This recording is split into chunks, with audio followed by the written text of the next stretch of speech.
Good evening, girls. How are all of you girls? Hope all of you are fine by the grace of the Almighty. Enjoying the holidays, girls. Girls, today I'm going to teach or talk about migration. This is migration in birds. First, let's understand what do we mean by the word, or let's define the word migration. What is the definition? Girls, the very word migration means to travel from one place to another place. Now in birds, some of the birds undergo this phenomenon referred to as migration. Now in your families, somebody might have immigrated to a place, or you might have heard somebody saying, we are immigrating. What do we mean by the word immigration? Supposing somebody is saying, I'm immigrating to Canada, or I'm immigrating to Australia. That means they're talking about leaving this place and going to that place. They do not talk about returning back. They do not talk about coming back. But when we use the word migration in birds, we talk about the return journey. The birds that undergo migration come back to their original place. After going to a particular place, staying there for some time, they come back to their original place. This means that there's a to and fro movement from the place that they belong to another place, and they come back to their original place. This is referred to as migration. So this is the definition of migration. Moving from one place to another place and then coming back to their original place. This is shown by some birds. Not all birds undergo this phenomenon referred to as migration. Now based on this, we have two types of birds here: migratory birds and resident birds. What do we mean by migratory birds? Birds that undergo or show the phenomenon of migration are referred to as migratory birds. Whereas birds that do not leave their country, that do not go from one place to another place, that is, they do not leave their country and go to another place and then come back, such birds are referred to as resident birds. One of the best example is the ruffled sandgrouse, is the bob white. They do not leave their country and go to another place. So such birds are referred to as resident birds. Birds that live in their own country and do not show the phenomenon of migration are referred to as resident birds. So birds can be classified into two types based on migration. One is what are migratory birds, and the other one is which are the resident birds. Next, let's do what do we mean by, or let's see the kinds of migration. There are 6 kinds of migration birds. The first one is called latitudinal migration. When a bird moves across the latitudes, it is referred to as latitudinal migration. Or when a bird is moving from the northern hemisphere and going to the southern hemisphere, it is referred to as latitudinal migration.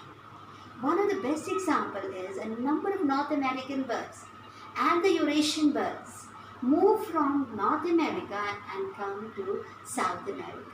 That is, from Eurasia they might also come to Africa. So they are moving from north and moving towards the south.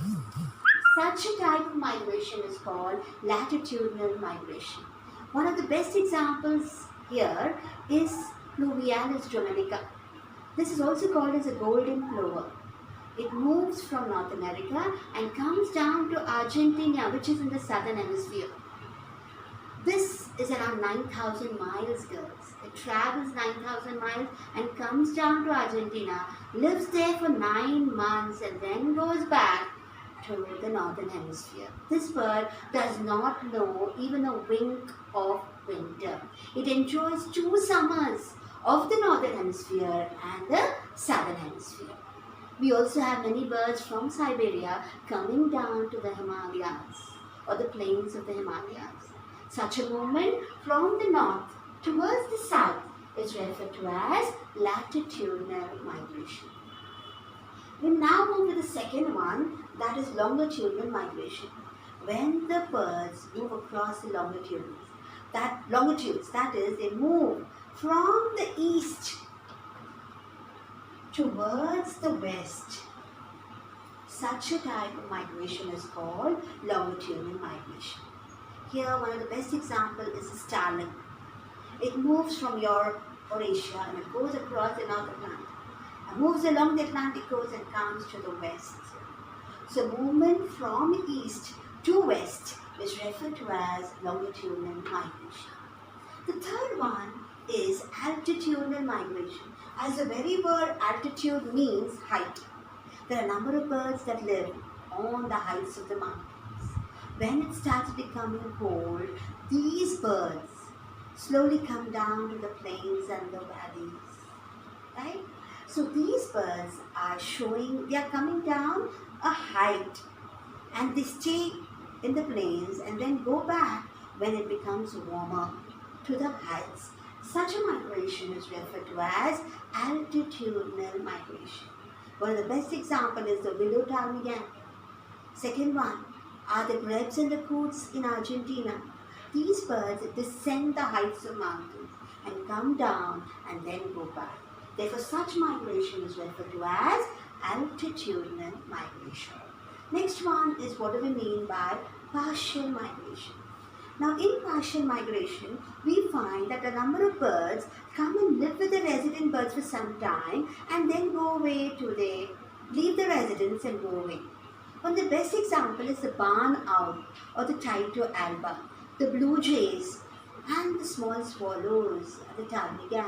They come down and live with the resident birds for some time and then go back. Such a type of migration is called partial migration. The next one is irregular migration or vagrant migration. Now this is seen in a number of seabirds. It's also seen in a number of herons, where you find that the herons just move away from one place and move in different directions. Now supposing the seabird, there's a hurricane. A hurricane means a storm. Okay, these birds are carried from their place and in the hurricane or the storm, they are carried 2,000 miles away from their original place and are taken to another place. In which direction they are thrown, we do not know.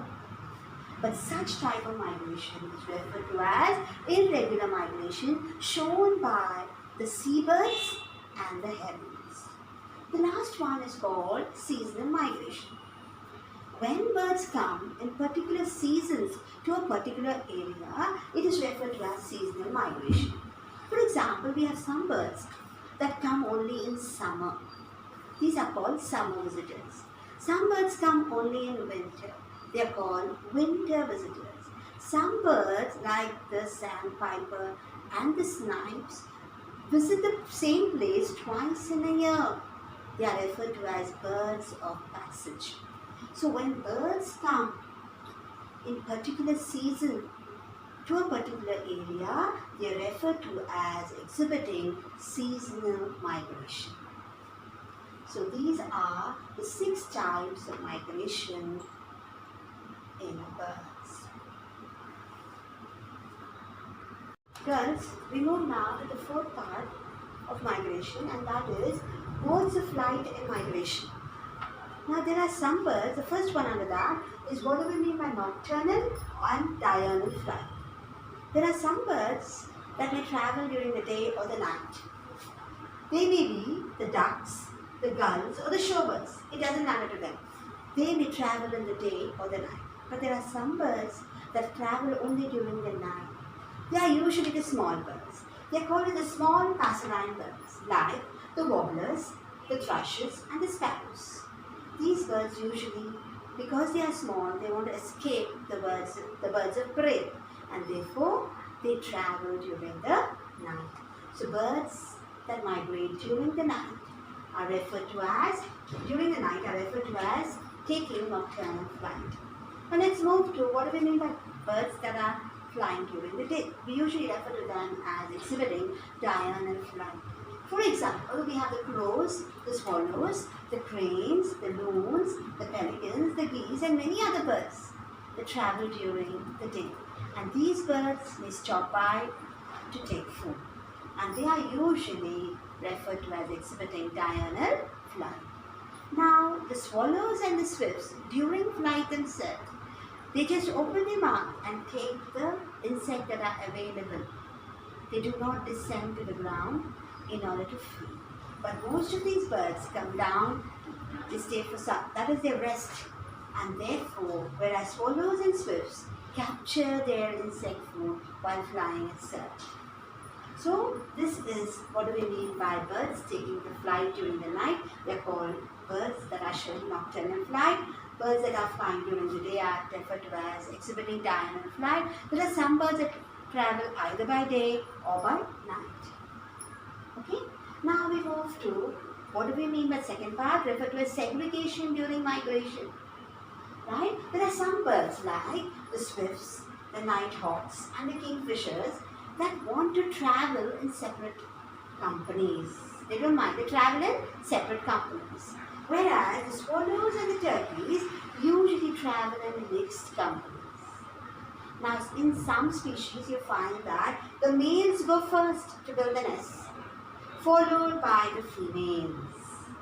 So there is segregation in the groups. The males go first, followed by the females. So either they travel in separate companies or they travel in mixed companies, or sometimes in some species the males go first, followed by the females. So this is referred to as segregation during migration. Move now to range of migration. Range of migration depends upon the local condition and the species. Right now here, for example, the Himalayan snow partridge descends only 100 feet, whereas the cicads descend or come down, travel 2,500 meters. Here, the champion bird is the Arctic tern.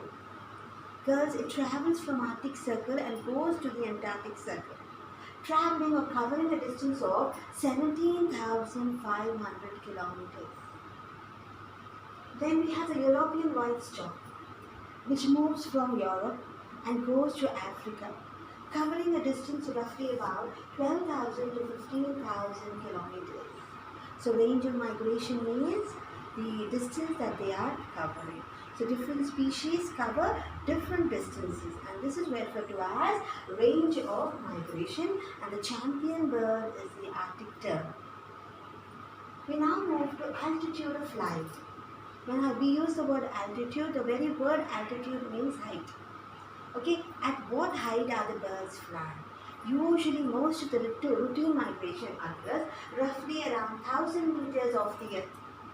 But according to radar studies, it has been found that many small birds travel at a height of 1,500 to roughly 4,000 meters off the earth. Whereas we have a number of birds that cross the Himalayan ranges or any mountain ranges like the Andes and the Himalayas. So they have to travel at a height of about 6,000 meters and more.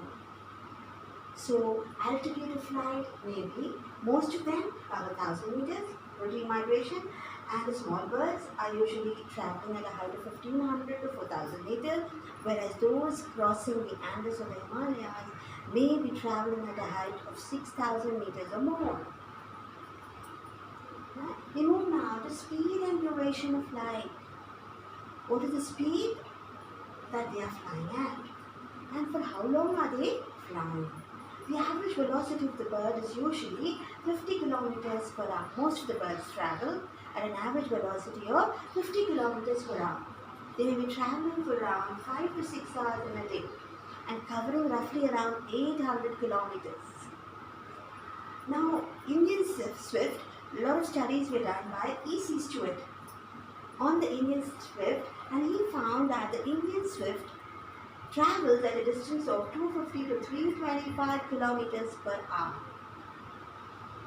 Now, here we have the golden plover from America that has the world record. It takes a non-stop flight from Alaska to South America, from Hudson Bay of Alaska to South America, traveling a distance of 3,850 kilometers. Here, the world record is held by the golden plover, which travels from Alaska to South America, traveling a distance of how many kilometers? 3,850 kilometers, and this is a non-stop flight. We move to regularity of migration. Every year, if we observe, the birds are very punctual in the time of arrival and in the time of departure. If they are at this breeding place this year, next year at the same time they will be there, at the most 1 or 2 days here and there. But they maintain the timings of arrival and departure, and this is referred to as regularity of migration. Now, when we do all this, girls, we now have to know what are the advantages of migration. All migratory birds, they migrate in order to get better food conditions and move away from adverse climatic conditions. So when the birds are moving from the northern hemisphere towards the southern hemisphere, they basically enjoy both the summers of both the hemispheres. So they are moving from their summer homes to their winter homes. So they get better food conditions, better places for nesting and breeding. So this is the most important purpose of migration. They are able to enjoy both the areas and move away because they are gifted with wings. They can move away from the places of danger. Now, what helps them in sustaining themselves when they are taking long time to fly? What is it that is sustaining them? It is the deposition of fat. So fat here plays a very important role. All migratory birds, before taking up migration, usually feed abundantly, and they deposit a lot of fat within their body. And during the flight, the fat is broken down. All of us know that a fat molecule gives us a lot of energy. One gram weight of the fat is giving us a larger amount of energy and also breaks down to give a larger amount of water because the rate of metabolism in a bird is very high. So fat plays a very important role in helping them in migration. Girls, let us now revise the entire topic of migration. First, we defined what was migration. Second, we went to two types of birds, migratory birds and resident birds. Then we went to kinds of migration. There were 6 kinds of migration: latitudinal migration, longitudinal migration, altitudinal migration, partial migration, irregular migration, and seasonal migration. After that, we did modes of flight, where we studied about nocturnal flight and diurnal flight, and some birds take fly either during the day or during the night. Then from there we went to segregation of migration. Birds, some of them prefer to travel in separate companies, some of them prefer to be in mixed companies, some of them, the males go first, followed by the females. After that, we have done range of migration, altitude of migration, okay, and then we have moved to regularity of migration, speed and duration of flight also. From there, lastly, we said what is the purpose or advantages of migration. Lastly, we also said what is it that is sustaining them in migration is the pre-deposition of fat in the body. Here is where fat plays a very important role before migration of birds. This is one of the great phenomena that occurs in the world year after year. I hope all of you have understood, girls, migration in